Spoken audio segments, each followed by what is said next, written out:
আজকে একটি মজাদার ডেজার্ট করতে যাচ্ছি। আশা করছি আপনাদের সকলের খুবই ভালো লাগবে।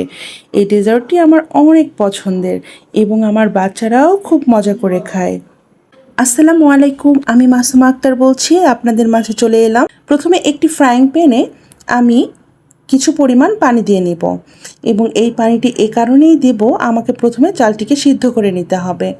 আমি পানিটিকে একটু গরম করার জন্য রেখে দিলাম এবং সেই পানিটি ভালো মতো ফুটে আসলে আমি এই চালগুলো পানির মাঝে ঢেলে দিব। আচ্ছা, এই অবস্থায় আমি এর মধ্যে জর্দার রং মিশিয়ে নিয়েছি, তা স্কিপ হয়ে গেছে, দুঃখিত। এখন আমি চালের পানিটি সুন্দরভাবে সেদ্ধ করে নেয়ার জন্য প্রস্তুত করছি। এবার আমি চেক করে দেখব যে আমার চালগুলো ভালোভাবে সিদ্ধ হয়েছে কিনা। প্রথমে আমি চেক করে দেখলাম আমার চালগুলো আরও একটু কিছু পরিমাণে সেদ্ধ হবে এবং আমি তার জন্য সেটির জন্য আরেকটু অপেক্ষা করতে লাগলাম। আচ্ছা, এই অবস্থায় আমার চালগুলো সেদ্ধ হয়ে গেলে আমি একটি স্ট্রেইনারে নিয়ে সেটিকে ঢেলে চালের পানিগুলো সব ফেলে দেব। দেওয়ার পর এই স্ট্রেইনারের পানিগুলো যখন চলে যাবে তখন আমি পরবর্তী কাজের প্রিপারেশন নিতে থাকবো। আচ্ছা, আমার এই কাজটি হয়ে গেলে আমি একটি মালটা নিয়ে নেব।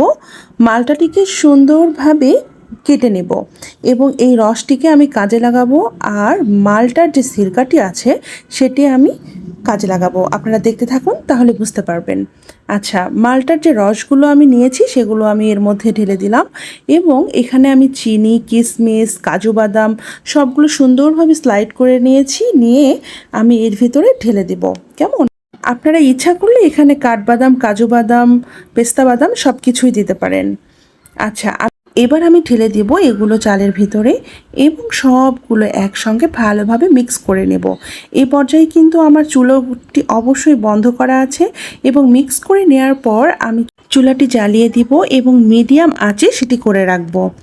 অবশ্যই মিডিয়াম আঁচে রাখতে হবে, জাল বাড়িয়ে দেওয়া যাবে না। এখন আমি এগুলো ভালোভাবে মিক্স করতে করতে চিনি গলে গিয়েছে এবং পানি বের হয়ে এসেছে। এ পর্যায়ে আমি ঢাকনা দিয়ে ঢেকে রাখবো কিছুক্ষণের জন্য, এই 10 মিনিটের মতো, এবং এই অবস্থায় আমি হালকা আঁচে রাখবো। এই যে চিনির পানি ভালোভাবে বেরিয়ে এসেছে, এই অবস্থায় আমার যে হাফ ডান পোলাওয়ের চালটি ছিল তা সেদ্ধ হয়ে যাবে। আচ্ছা, এই পর্যায়ে আমি আবার ভালোভাবে সুন্দরভাবে নেড়েচেড়ে দিব এবং এর মধ্যে আমি হাফ কাপ পরিমাণ গুঁড়ো দুধ দিয়ে দিব, যেটা হচ্ছে মাওয়ার কাজ করবে। আপনারা মাওয়াও এখানে অ্যাড করতে পারেন। এবং আমি এখানে 2 টেবিল চামচের মতো ঘি দিয়ে নেব। ঘিটা দিলে ফ্লেভারটাও ভালো আসে এবং খেতেও দারুণ সুস্বাদু হয়।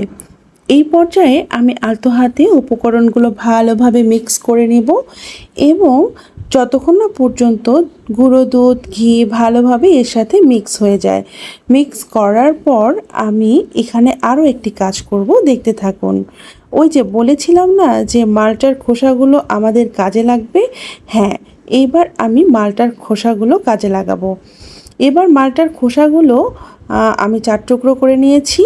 এগুলো আমি এর ভিতরে দিয়ে ঢাকনা দিয়ে ঢেকে রাখবো কিছুক্ষণের জন্য, এই 5 থেকে 7 মিনিট। ঢাকনা খুলে এবার আলতো হাতে আবার সুন্দর করে মিক্স করে নিব, যাতে সুঘ্রাণটা চারিদিকে ছড়িয়ে পড়ে। এবার আমি ঢাকনা দিয়ে রাখবো ঠিক ঘড়ি ধরে 3 থেকে 4 মিনিট। আমরা ঢাকনা খুলে আলতোভাবে এই যে মালটার যে খোসাগুলো রয়েছে এগুলো আর রাখবো না, আমরা ওটা তুলে ফেলবো। কেমন? এখন এটা তুলে ফেলার পর শেষমেশ আরেকটি কাজ করব, তাহলে আমাদের রান্নাটি কমপ্লিট হয়ে যাবে। যেটি না দিলে আসলেই জর্দা খাওয়াটাই বৃথা।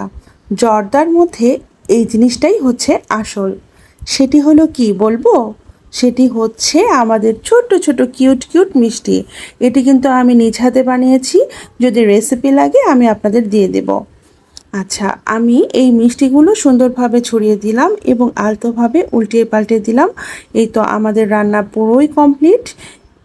আর এটি দেখতেও যেমন লোভনীয় হয়, খেতেও অসাধারণ হয়। আমার তো বেশ পছন্দ। আপনাদের জর্দা কার কার ভালো লাগে অবশ্যই কমেন্ট বক্সে জানাবেন। কেমন?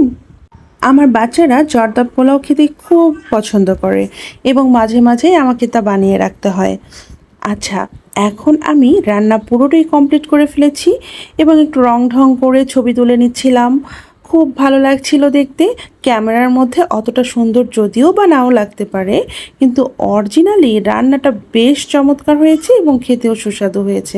আপনারা এভাবেই একবার ট্রাই করে দেখবেন, ইনশাআল্লাহ ভালো লাগবে।